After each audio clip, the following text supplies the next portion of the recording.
J'ai encore une fois oublié d'allumer le micro. Hey, on se retrouve pour une nouvelle vidéo. Pause, je suis surexposée dans cette vidéo et je m'en suis rendu compte uniquement au moment du montage. Donc je suis désolée pour vos petits yeux, mais vous allez voir ma petite tête rétro-éclairée tout au long de cette vidéo. Voilà, désolée. Aujourd'hui, un sujet qui vous intéresse beaucoup puisque vous avez été nombreux à me demander de faire cette vidéo sur Instagram. Donc c'est chose faite. Aujourd'hui, on va parler du jeûne intermittent. Donc je vais vous expliquer ce que c'est, je vais vous donner mes conseils pour le réussir et je vais surtout vous parler de mon expérience puisque je pratique depuis presque 3 ans à peu près.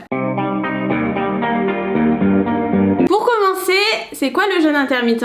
Alors il y a plusieurs types de jeûne intermittent. Il y a le fasting que moi je pratique et c'est celui dont on va parler dans cette vidéo. Sinon il y a le jeûne intermittent qui consiste à ne pas manger pendant une journée dans la semaine, par-ci par-là. Donc voilà, on ne va pas parler des autres jeûnes intermittents puisque je ne pourrai pas vous apporter mes conseils étant donné que je n'ai jamais testé. Mais on va vraiment parler du fasting dans cette vidéo. Alors qu'est-ce que le fasting? Le fasting, ça veut tout simplement dire alterner des périodes où on s'alimente et des périodes où on jeûne. La période où on s'alimente est censée durer entre 8 et 12 heures et la période où on jeûne entre 12 et 16 heures. Ça dépend vraiment des personnes et puis ça peut dépendre aussi à quel moment de la journée vous décidez de jeûner. Généralement le jeûne consiste à passer la nuit plus à décaler le petit déjeuner pour prendre uniquement à partir du déjeuner. Mais après le jeûne intermittent c'est un peu comme vous, selon votre mode de vie, ça peut être à partir de 16 heures. Enfin c'est comme chacun le veut et surtout comme ça correspond à chacun. Moi personnellement je jeûne 14 heures, j'ai mis un petit peu de temps à trouver, 16 heures c'était trop, j'avais mal au ventre, 12 heures c'était pas assez, donc voilà j'ai coupé la poire en deux et 14 heures ça me correspond hyper bien. Maintenant parlons des bienfaits du fasting. Il y a pas mal d'études sur le sujet, donc je vais vous parler de quelques bienfaits qui sont réellement avérés. Le premier c'est qu'il y a une régulation hormonale, il y a une diminution de la sécrétion d'insuline et il y a une augmentation de la production d'hormones de croissance. Cette hormone de croissance, elle permet la récupération et le développement musculaire, donc qui veut dire augmentation de l'hormone de croissance, augmentation du développement et de la récupération musculaire. D'autres hormones qui peuvent rentrer en compte et être régulées, c'est les hormones de la faim, je vous en ai déjà parlé, la gréline et la leptine. Deuxième chose, le jeûne intermittent, il augmente l'oxydation des acides gras, donc la dégradation des graisses, et ça c'est grâce à l'hormone de croissance, puisque l'hormone de croissance, avec d'autres choses, notamment l'adrénaline et le glucagon, permettent d'oxyder ces acides gras. Troisième chose, et c'est ce qui m'intéresse le plus, ça favorise le développement de bactéries amies, qui sont les Akkermansia. Ce sont des bactéries qui nous veulent du bien. Ces bactéries, on les retrouve en majorité dans notre microbiote, et c'est vrai que toutes les bactéries,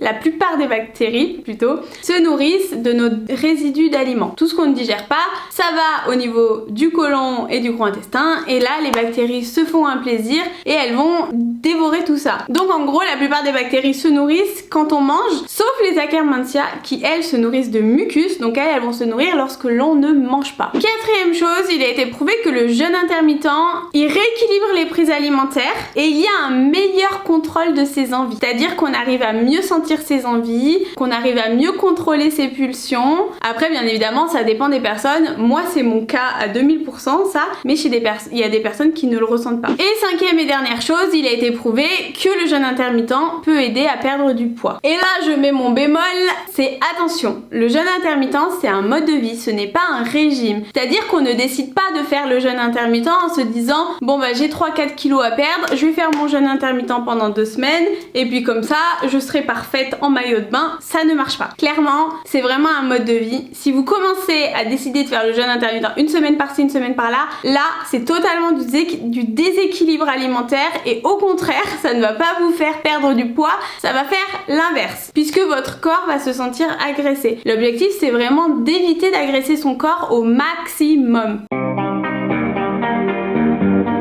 Le fasting, il n'est pas fait pour tout le monde. Déjà, premièrement, il est déconseillé pour toutes les personnes qui vont souffrir de troubles du comportement alimentaire. Pourquoi? Parce qu'il faut d'abord régler le problème qui est à l'intérieur avant d'essayer de mettre en place des métabolismes qui, ça se trouve, vont tout faire sauf vous aider. Il est déconseillé aux personnes qui le voient comme un régime, je l'ai déjà dit plus tôt, mais vraiment il faut comprendre que c'est pas un régime, c'est un mode de vie. Voilà. Il est déconseillé également pour les personnes qui souffrent d'addiction, que ce soit au tabac ou aux drogues. Prenons l'exemple d'une d'une personne addicte au tabac. La personne généralement elle va fumer le matin. Le problème c'est que si cette personne ne se nourrit pas le matin, elle va agresser son corps parce que un fumeur a besoin de beaucoup de vitamine C et beaucoup d'antioxydants pour venir éliminer les toxines. Donc vraiment, une personne qui fume ne doit pas faire le jeûne intermittent parce que ça va mettre son corps en danger. Personnellement, je le déconseille aux femmes enceintes et aux femmes allaitantes aussi parce que je trouve que lors de la grossesse, mais également après, il faut vraiment trouver un équilibre alimentaire. Il faut éviter d'avoir des fringales et de se ruer sur tout et n'importe quoi. Et dernière chose, pour les personnes qui ont certaines pathologies comme le diabète, bien évidemment, une insuffisance hépatique et également une insuffisance rénale. Bien évidemment, je mets un bémol, toutes les personnes qui ont quelconque pathologie, que ce soit une pathologie grave ou non, c'est important de demander l'avis à son médecin avant de se lancer. Maintenant, je vais vous donner quelques petits conseils pour réussir le jeûne intermittent. Le premier conseil, c'est de ne surtout pas le subir. Ça ne doit pas être un supplice, ça ne doit pas être une privation, une frustration. Au contraire, c'est censé faire du bien. Donc à partir du moment où vous faites le jeûne intermittent et où vous n'êtes pas bien, c'est qu'il faut tout arrêter et que ce n'est pas fait pour vous. Généralement, si on fait le jeûne intermittent, qu'on a hyper faim, qu'on n'est pas bien, qu'on a des crampes, on va aller se ruer sur le repas qui suit le jeûne et on va dévorer tout ce qu'on trouve. Et ça, c'est pas bon. Si vous faites le jeûne la nuit plus le matin, il vaut mieux prendre un petit déjeuner équilibré, rassasiant, plutôt que de ne pas prendre de petit déjeuner pour faire le jeûne et d'aller défoncer le repas du midi. Deuxième conseil, il faut manger à sa faim. Et il faut manger équilibré. Je crois que manger équilibré, c'est ce que je dis le plus dans mes vidéos, mais vraiment c'est hyper important. On ne fait pas le jeûne pour aller défoncer des fast-food, des bonbons, des machins. Encore une fois, le jeûne intermittent,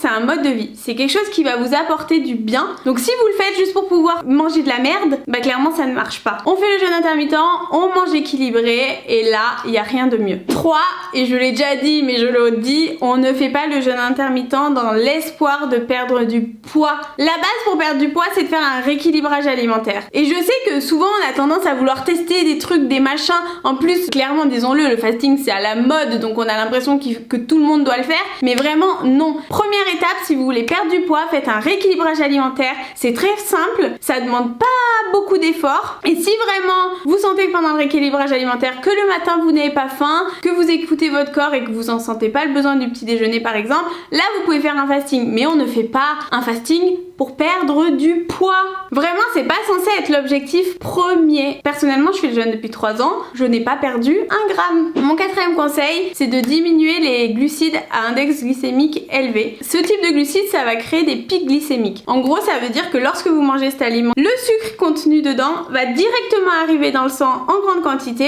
donc il va y avoir une sécrétion d'insuline rapide pour que l'insuline vienne attraper ce sucre et le distribuer directement aux organes qui en ont besoin. Donc en gros, c'est hyper rapide et ça va créer des frustrations. Il faut privilégier les aliments glucidiques à index glycémique moyen ou faible parce que eux, ils vont distribuer le sucre de manière, comment on dit ? Ah non, j'ai pas oublié mon mot. De manière régulière, donc ça évite les fringales. Et clairement, si on veut réussir le jeûne, il vaut mieux éviter d'avoir des fringales. 5e conseil, c'est de boire beaucoup d'eau. Déjà, on a besoin de beaucoup d'eau puisque notre corps, c'est plus de 60% d'eau, mais il faut vraiment boire de l'eau. Pendant les périodes de jeûne, c'est important de se réhydrater. Pendant que vous jeûnez, il faut boire de l'eau. C'est impératif de s'hydrater. On ne mange pas, mais on s'hydrate. Vous pouvez bien évidemment boire du café et du thé, mais en priorité c'est de l'eau naturelle. Et mon 6e et dernier conseil, c'est de le pratiquer sur du long terme. Le jeûne intermittent, c'est pas quelque chose qu'on va pratiquer une semaine par-ci par-là, ça doit vraiment être sur du long terme. Comment ça se passe? Au bout de 10 jours, notre corps, il acquiesce l'information, c'est-à-dire qu'il commence à accepter qu'on ait un changement. Au bout de 30 jours, il a complètement accepté ce changement. Donc les 10 premiers jours sont généralement les plus difficiles, mais au bout de 30 jours, c'est vraiment accepté dans la routine et c'est vraiment mis en place. Donc si vous décidez de pratiquer le jeûne intermittent, les premiers jours vous allez peut-être avoir faim, ça va peut-être être difficile, mais si c'est supportable, vous pouvez tester jusqu'à 10 jours et si vraiment au bout de 10 jours vous vous rendez compte que c'est pas vivable, et ben là ça sert à rien, il vaut mieux arrêter. Maintenant parlons de mon expérience. Donc je pratique le jeûne intermittent depuis 3 ans. Au niveau des petits déjeuners, j'ai jamais été trop petit déjeuner. J'en prenais quand j'étais petite parce que mes parents me disaient qu'il fallait en prendre. Quand je suis allée au collège, je ne prenais plus de petit déjeuner. Et au lycée, je me suis mise à reprendre des petits déjeuners parce que j'étais interne. Et on était obligé d'aller au petit déjeuner, sinon on était compté comme absente. Donc j'ai commencé les petits déjeuners à partir de ce moment-là. Puis après, quand je me suis retrouvée dans mon petit appart à aller à la fac, je ne prenais pas de petit déjeuner. Donc pendant mes 2 années de médecine, je ne prenais pas de petit déjeuner. Et après, en STAPS, je ne prenais toujours pas de petit déjeuner. J'amenais juste des petits gâteaux parce que j'avais faim sur les coups de 10 h étant donné que je faisais du sport. Donc je mangeais mes petits gâteaux à 10 h. Après, j'ai découvert la musculation, j'ai commencé à m'intéresser à la nutrition et tout. Et j'ai commencé à vouloir prendre des petits déjeuners. Donc je prenais des petits déjeuners hyper équilibrés, donc généralement des bol cakes. Et j'ai dû manger ça pendant 1 an à peu près. Et puis un jour, j'ai découvert le fasting. Et vraiment, ça a balayé toutes mes idées reçues sur le petit déjeuner. C'est-à-dire que depuis mon enfance, on n'arrête pas de me répéter que le petit déjeuner, c'est la chose la plus importante du monde. Que si on loupe ce repas, on a loupé toute notre journée en gros.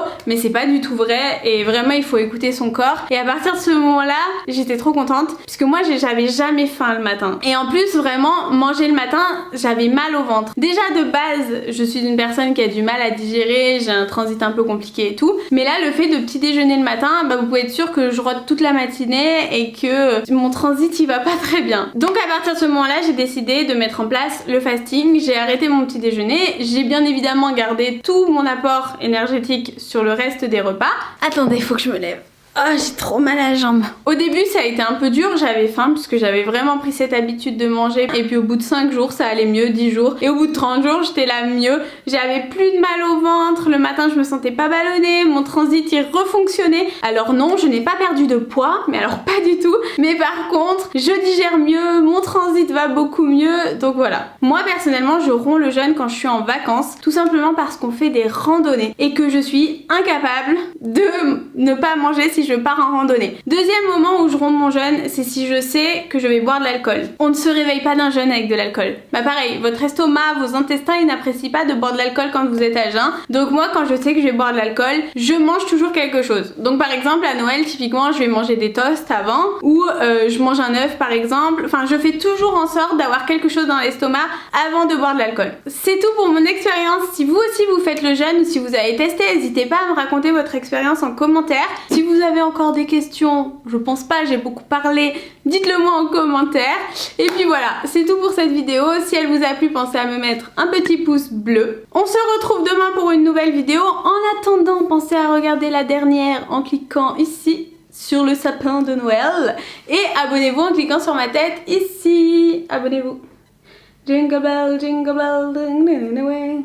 Je parle trop, j'ai soif, nom d'une pipe. Je vous fais plein de bisous, bye.